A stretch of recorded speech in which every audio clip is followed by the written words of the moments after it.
नमस्कार, मैं प्रांशु राठौर और आप देख रहे हैं नेक्स्ट 9 न्यूज़। जैसा कि आप जानते हैं कि समाजवादी पार्टी के संरक्षक और वरिष्ठ नेता मुलायम सिंह यादव जी इस दुनिया को अलविदा कहकर जा चुके हैं।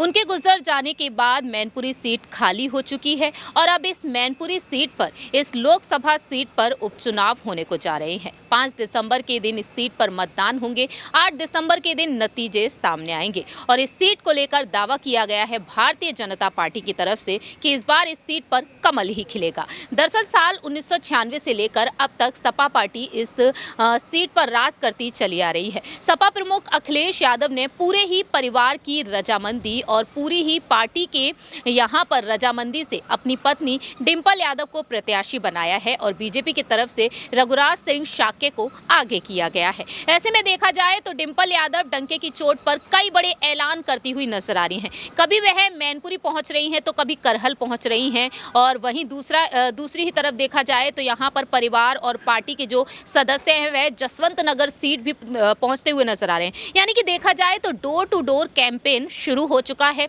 ऐसे में डिंपल यादव डंके की चोट पर कई बड़े ऐलान कर रही हैं। मालूम हो कि बीते कुछ दिनों पहले ही बीजेपी में शामिल हुई यादव कुनबे की छोटी बहू अपर्णा वेस्ट यादव ने दावा किया था कि वह अब यहाँ पर जो बीजेपी की जीत पर जिस तरीके से अपनी बात रखी थी कि वह बीजेपी का हिस्सा है, बीजेपी ने जो जिम्मेदारी दी है उन जिम्मेदारियों को वह बखूबी निभाएंगी और जीत तो मैनपुरी में बीजेपी की ही होगी। और ऐसे में डिंपल यादव यहाँ पर उन्हें चुनौती देती हुई दिखाई दे रही हैं। आपको बता दें कि डिंपल ने हाल ही में सोशल मीडिया पर कुछ पोस्ट भी साझा किए हैं और साथ ही साथ आपको बता दें कि वह नेताजी को श्रद्धांजलि देने के बाद नेताजी की इस धरती पर किस तरीके से आगे बढ़ती हुई दिखाई दे रही हैं। आपको बता दें कि हाल ही में वह करहल पहुंची और करहल पहुंचकर जनसभा को उन्होंने संबोधित किया। बीते बुधवार को करहल में जनसंपर्क किया। उन्होंने कई स्थानों पर जनसंपर्क करते हुए मतदाताओं से भारी बहुमत से विजय बनाने का अनुरोध किया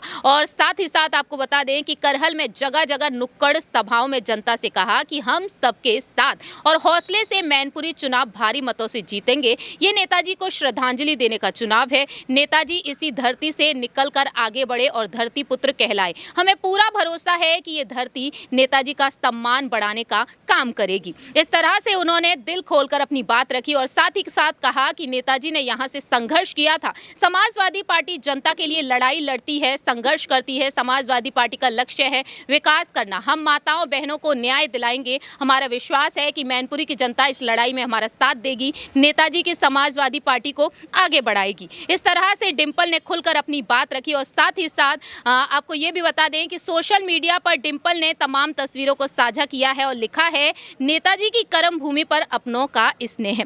यहाँ पर नेताजी को याद करते हुए वह डंके की चोट पर अपनी बात रख रही है कि जीत तो उन्हीं की होगी और यहाँ पर जीत के लिए दावा करती हुई नजर आई है। तो फिलहाल देखा जाए डिंपल यादव लगातार यहाँ पर विधानसभा क्षेत्रों में पहुंच रही हैं, वहां पर उनको भरपूर प्यार मिल रहा है। डोर टू डोर कैंपेन जिस तरीके से कर रही है उसी दौरान उन्होंने खुलकर अपनी बात रखा है। ऐसे में देखा जाए अपर्णा वेस्ट यादव के लिए ये किसी चुनौती से कम नहीं माना जा सकता है। पूरी ही बीजेपी पार्टी के लिए देखना दिलचस्प होगा कि आखिरकार डिंपल यादव यहां पर जीत हासिल करती हुई नजर आएंगी या फिर भारतीय जनता पार्टी। आपकी क्या कुछ राय है ये आप बता सकते हैं कॉमेंट सेक्शन में। फिलहाल के लिए हम चलते हैं, बाकी की तमाम अपडेट्स के लिए आप देखते रहिए नेक्स्ट 9 न्यूज़।